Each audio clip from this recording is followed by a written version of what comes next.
Le silence s'abattit sur la chambre royale, brisé par le fracas d'une épée tombant sur la pierre. La reine Éléanore gisait au sol, son souffle court et son sang se répandant lentement. Ses yeux fatigués fixaient la couronne brisée qui brillait faiblement dans la lueur vacillante des torches. Éléanore dit « Yoga, vous n'avez aucune idée de ce que vous avez fait. » Yo, sa voix tremblante résonnait comme un écho de désespoir, emplissant la salle glaciale. Les ombres semblaient s'allonger autour de son corps, engloutissant les derniers vestiges de son règne.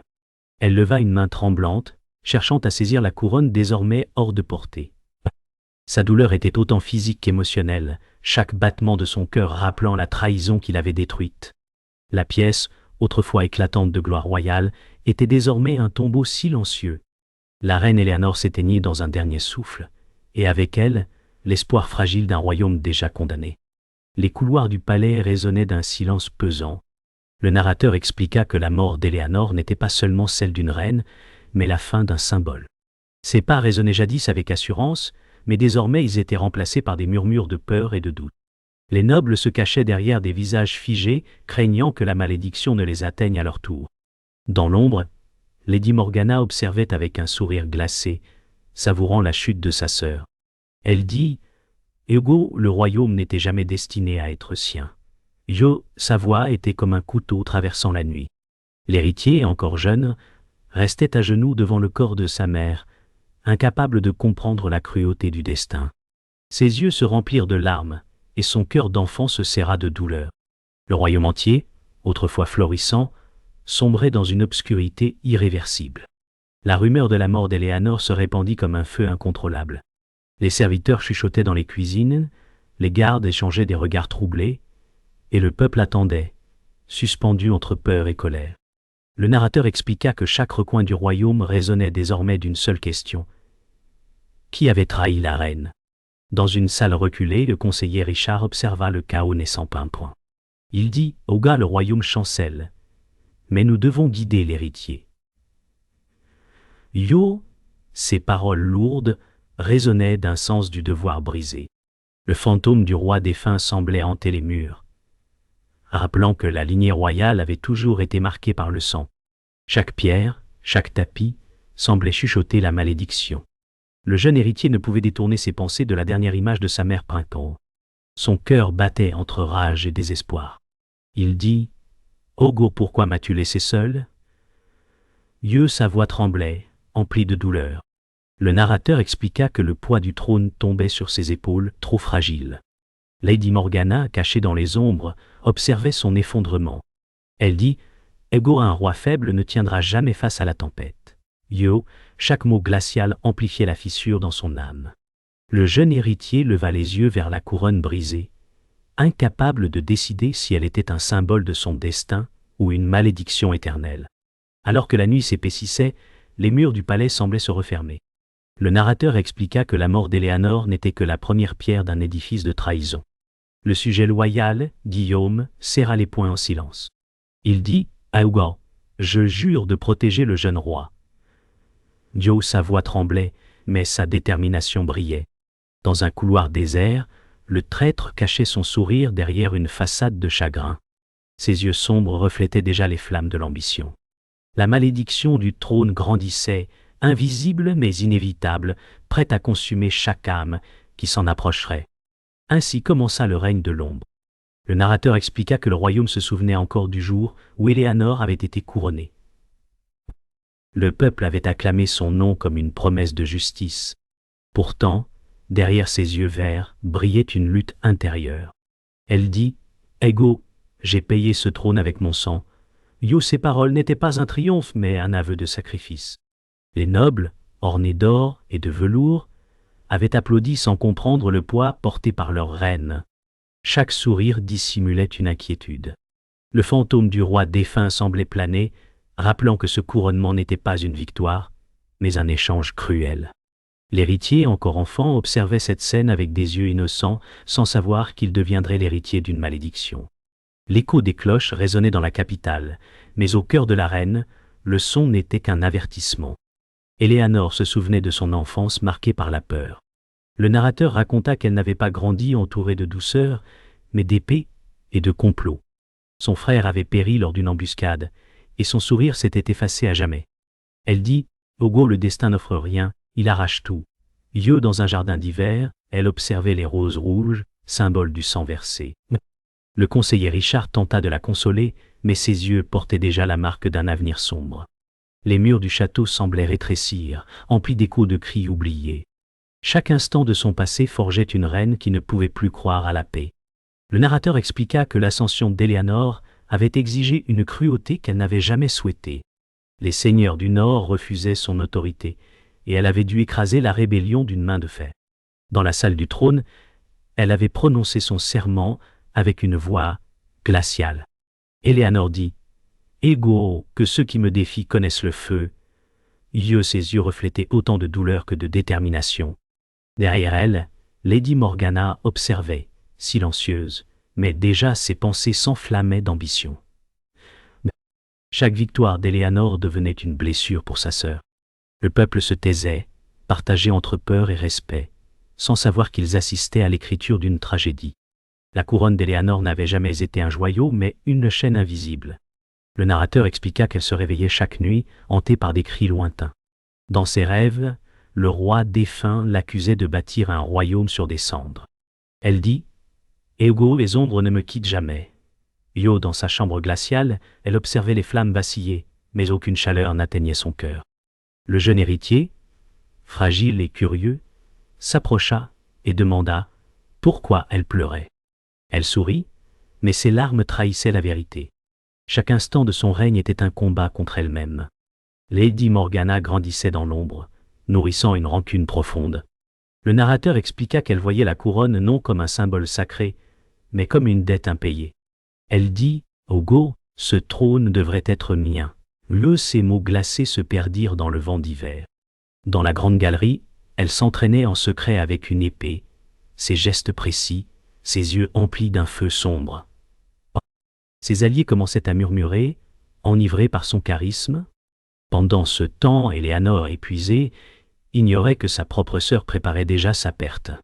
Le royaume, bâti sur des mensonges et des cicatrices, se fissurait dans le silence des couloirs. Le narrateur expliqua que les rues du royaume, autrefois pleines de chants et de commerces, vibraient désormais de murmures. Des hommes parlaient de rébellion, des femmes serraient leurs enfants, et les soldats détournaient le regard. Lady Morgana observait depuis une tour, son sourire glacial dissimulé sous une cape peinte. Elle dit, « Ago, le peuple a déjà choisi son camp. » Yeux, le jeune héritier, inquiet, marchait à travers la place, entendant les doutes s'élever comme des flammes. Guillaume, fidèle sujet, lui dit avec gravité, « Ogué, mon seigneur, les cœurs se détournent, mais je resterai à vos côtés. » Ces mots étaient sincères, mais le regard inquiet de l'héritier révélait déjà qu'il ne croyait plus dans la stabilité de son mot. Dans la salle du conseil, les voix s'élevaient avec colère. Les nobles discutaient de taxes, de famine et de trahison. Le narrateur expliqua que chaque mot prononcé résonnait comme une accusation. Le conseiller Richard frappa la table de sa main et dit « Aiga, sans unité, ce royaume sera déchiré. » Mais personne ne l'écoutait. Le jeune héritier, assis à la place de sa mère disparue, sentait le poids insupportable du pouvoir. Ses yeux se posèrent sur Lady Morgana, silencieuse, mais dont le regard en disait long. Elle dit doucement « Olga, le peuple a faim, il veut un vrai leader. » Ces mots étaient un poison sucré, semant la discorde dans une salle déjà en feu. Le narrateur expliqua que la nuit était devenue le refuge des conspirateurs. Dans une ruelle sombre, un traître au service de la cour s'entretint avec deux hommes masqués. Il dit « Ogo, la couronne tombera, et je serai récompensé. » Ses yeux brillaient d'avidité. Guillaume, qui avait suivi discrètement, assista à la scène avec horreur. Il dit à voix basse « Ego, la pourriture est plus profonde que je ne l'imaginais. » La lune jetait une lueur blafarde sur les pierres, transformant cette rencontre en un pacte maudit. Dans l'ombre, Lady Morgana savait que ses filets s'élargissaient. Les cloches sonnèrent, annonçant des incendies dans le quartier nord. Le narrateur expliqua que la rébellion n'était plus un murmure, mais un cri. Le jeune héritier courut jusqu'à la muraille, ses yeux s'écarquillant devant les flammes. Il dit « Oga, le royaume brûle à cause de moi. » Guillaume posa une main ferme sur son épaule et dit « Yoga, ce n'est pas votre faute, monseigneur. » Mais son regard ne cachait pas son désespoir. Dans les ombres, Lady Morgana observait, ses yeux brillants d'une satisfaction glaciale. Elle dit doucement « Yoga, chaque flamme est une promesse de chute. » Le narrateur expliqua que les murmures de la rébellion se transformaient en grondements de guerre. Dans la cour du château, des soldats s'entraînaient avec nervosité, leur loyauté vacillant. L'héritier observait, sentant que ses forces s'effritaient avant même la bataille. Il dit « Ogre, puis-je mener un royaume qui me rejette ?» Advisor Richard répondit « Yoga, vous devez être fort, car l'histoire ne pardonne pas la faiblesse. » Mais son regard trahissait un doute profond. Derrière les remparts, Lady Morgana avançait ses pions avec patience. Le royaume, tel un verre fissuré, menaçait d'éclater à chaque souffle. Le narrateur expliqua que la vérité, longtemps cachée, commençait à émerger. Dans une salle secrète, Advisor Richard révéla à l'héritier un parchemin scellé point. Il dit « Ogre, votre lignée n'est pas ce que vous croyez. » Les yeux du jeune héritier s'élargirent, son souffle se brisa. Il dit « Aouga, vous mentez ?» Mais le sceau royal ne pouvait être nié. Lady Morgana entra, son sourire cruel illuminant l'ombre. Elle dit « Ogo, enfin, tu vois qui tu es réellement. » Le silence de la pièce se brisa comme du verre, et l'avenir du royaume chancela. Le narrateur expliqua que l'héritier errait dans les couloirs, son esprit déchiré. Chaque pas résonnait comme un poids de vérité. Il dit « Oga, si je ne suis pas le fils d'Éléanor, alors qui suis-je ?» Les portraits des anciens rois semblaient le regarder avec mépris. Guillaume le suivait, tentant de lui offrir réconfort. Il dit « Oga, vous êtes celui que le royaume a vu grandir, et cela vaut plus que le sang. » Mais dans le cœur de l'héritier, une tempête grandissait, mêlant douleur et colère. Lady Morgana dévoila son jeu dans la salle du trône. Devant nobles et soldats, elle dit « Ego, le fils d'Éléanor, n'est qu'un imposteur. Le sang véritable coule dans mes veines. » Les murmures secouèrent la salle. Le narrateur expliqua que chaque regard se tourna vers l'héritier, son visage brûlant de honte. Advisor Richard protesta. « Yogo, c'est un mensonge !» Mais la voix glaciale de Lady Morgana dominait. Elle avait semé la graine du doute, et cette graine croissait déjà dans les cœurs pointés. Le narrateur expliqua que la révélation de Lady Morgana ne fut pas seulement une attaque contre l'héritier, mais une arme pour fracturer le royaume. Dans les rues, le peuple criait. Certains scandaient le nom de Morgana, d'autres jetaient des pierres contre le palais. Le jeune héritier observait depuis une fenêtre, ses larmes silencieuses tombant comme la pluie. Il dit « Oga, je ne suis rien pour eux. » Et Guillaume dit « Ah, car vous êtes leur roi, même s'ils l'ont oublié. » Mais la conviction de ces mots se perdait dans le tumulte. Dans les profondeurs du palais, l'héritier rêva d'un fantôme. Le roi Alaric apparut, son visage sévère, mais empreint de tristesse. Il dit « Ogo, le sang ne fait pas un roi, mais le choix le détruit ou le sauve. » Le narrateur expliqua que l'héritier se réveilla en sursaut, ses mains tremblant. Ses yeux fixèrent la couronne brisée, comme un rappel cruel que son destin ne lui appartenait plus. Lady Morgana, dans l'ombre, se réjouissait déjà d'avoir fait vaciller l'âme de son ennemi. Le narrateur expliqua que la cour était désormais divisée. Dans un banquet, les rires masquaient des alliances secrètes PNPI. Le traître, caché derrière un sourire fin, portait un toast. Il dit « Eogo à l'avenir du royaume ». Ces mots résonnaient comme un venin déguisé. Le jeune héritier observait, méfiant, tandis que Guillaume restait près de lui. Advisor Richard fronça les sourcils, conscient que chaque coupe levée dissimulait une trahison. Lady Morgana, assise au bout de la table, leva son verre en silence, son regard perçant l'héritier comme une lame, invisible. Le banquet était un théâtre où chaque acteur portait un masque. Le narrateur expliqua que dans les couloirs du palais, les voix chuchotaient plus fort que les trompettes. Point. Guillaume intercepta le traître parlant à un espion étranger. Guillaume dit « Augo, vos mots condamnent plus que vos actes. » Oh, le traître répondit « Yoga, l'histoire n'appartient pas aux loyaux, mais aux vainqueurs. » Le jeune héritier arriva et vit la confrontation. Son cœur se serra en comprenant que même ses plus proches compagnons pouvaient le trahir. Les murs, témoins muets, résonnaient de cette vérité cruelle. Le narrateur expliqua que la nuit tomba sur le palais, et avec elle la vérité devint plus sombre. Advisor Richard réunit le jeune héritier dans une salle secrète.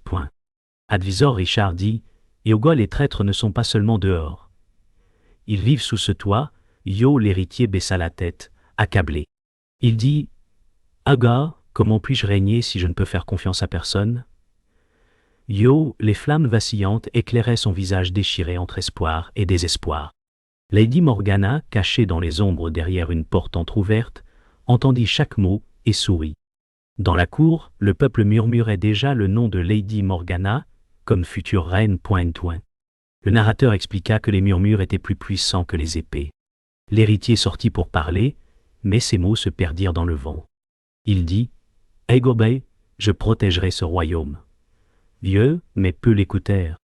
Une femme dans la foule répondit « Ago, nos enfants ont faim. » Vieux Guillaume tenta de rétablir l'ordre, mais la peur avait déjà gagné le peuple. Lady Morgana observait depuis les remparts, nourrissant sa victoire invisible. Le narrateur expliqua que la trahison prit son visage le plus cruel. Le traître conduisit des ennemis à travers un passage secret. Des ennemis à travers un passage secret. Guillaume et Advisor Richard découvrirent trop tard l'ouverture des portes. Advisor Richard dit « Yoga, le poison est déjà dans nos murs. » Yo, le jeune héritier, réveillé en sursaut, comprit que son combat ne se ferait plus sur le champ de bataille mais au cœur même de son palais. Lady Morgana souriait dans les ténèbres, car son plan avançait sans faille. Le narrateur expliqua que le palais n'était plus un refuge, mais un champ de guerre. Les cris des soldats résonnaient dans les couloirs. L'héritier, armé d'une épée, avançait malgré ses doutes. Il dit « Oga, je ne fuirai plus !» Guillaume, à ses côtés, répondit « Ego, alors combattons pour elle, pour Eleanor !» Advisor Richard, blessé mais debout, ajouta « Le royaume dépend de cette nuit. » Les flammes illuminaient les murs tandis que Lady Morgana approchait, son épée prête, son sourire cruel brillant dans le... Le narrateur expliqua que la bataille se concentra dans la salle du trône. Le jeune héritier affronta Lady Morgana dans un silence assourdissant. Elle dit « Argo, tu n'étais jamais destiné à porter la couronne. » Il répondit « Oga, je le porterai pour ma mère. » Leurs épées s'entrechoquèrent avec violence, chaque coup résonnant comme un jugement. Guillaume retenait les soldats ennemis, son armure brisée, son souffle haletant. Advisor Richard, agenouillé, pria pour que la lignée d'Eleanor trouve justice dans ce duel. Le duel s'intensifiait. Le narrateur expliqua que chaque geste de Lady Morgana portait la haine d'années d'ombre. Le jeune héritier, épuisé, trouva en lui la force du souvenir de sa mère. Il dit « Ogo, Eleanor ne mourra pas en vain. » Lady Morgana, ricana, Yoga, elle était faible. Leur affrontement fit trembler les murs. Guillaume, grièvement blessé, cria « Yogo, tenez bon !» Advisor Richard tenta de le relever, mais son propre corps ne supportait plus le poids des années. Le narrateur expliqua que la fin approchait. Lady Morgana fit voler l'épée de l'héritier et plaça la lame contre son cou. Elle dit « Yogo, le trône n'a jamais été tien. » L'héritier ferma les yeux, prêt à mourir. Guillaume, d'un dernier élan, tenta de se jeter sur elle, mais s'effondra à ses pieds. Advisor Richard cria « Yogo assez !» Mais Lady Morgana éclata de rire, savourant la victoire qui semblait acquise. Les flammes illuminaient son visage comme celui d'une reine déjà couronnée. Le narrateur expliqua que le destin frappa dans un silence cruel. Lady Morgana planta son épée dans le cœur du jeune héritier. Elle dit « Ogo, tu n'étais qu'un pion. » Ses yeux se vidèrent de lumière, son corps tomba comme celui de sa mère. Guillaume, mourant, murmura « Yogoa pour Eleanor !» Advisor Richard pleura en silence. Lady Morgana se tourna vers la couronne brisée, son sourire glacé illuminant les ténèbres. Le trône appartenait désormais à une reine née de la trahison. Le narrateur expliqua que le palais désormais en ruine était plongé dans un silence pesant. Lady Morgana marchait dans la salle du trône, ses pas résonnant sur le marbre fissuré. Elle dit « Ogo enfin, la couronne est mienne. » Yo, mais ces mots se perdirent dans l'écho vide. Le peuple dehors ne chantait pas sa victoire.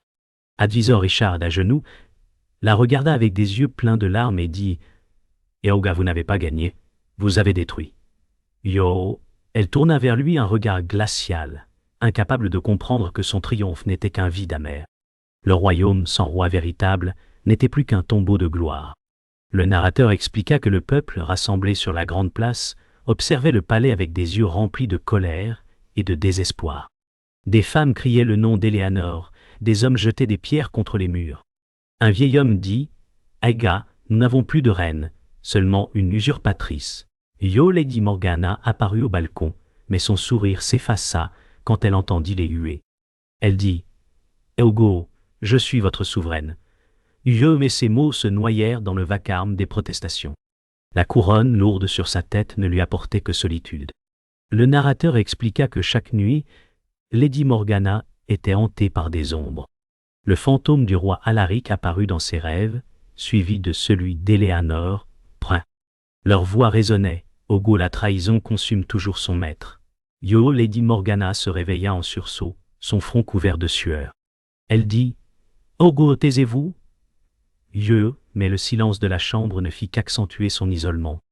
Advisor Richard, depuis les couloirs, entendit son cri et sut que même la reine couronnée restait prisonnière de la malédiction. Le narrateur expliqua que les saisons passèrent et le royaume sombra dans la famine. Les champs étaient secs, les villages abandonnés.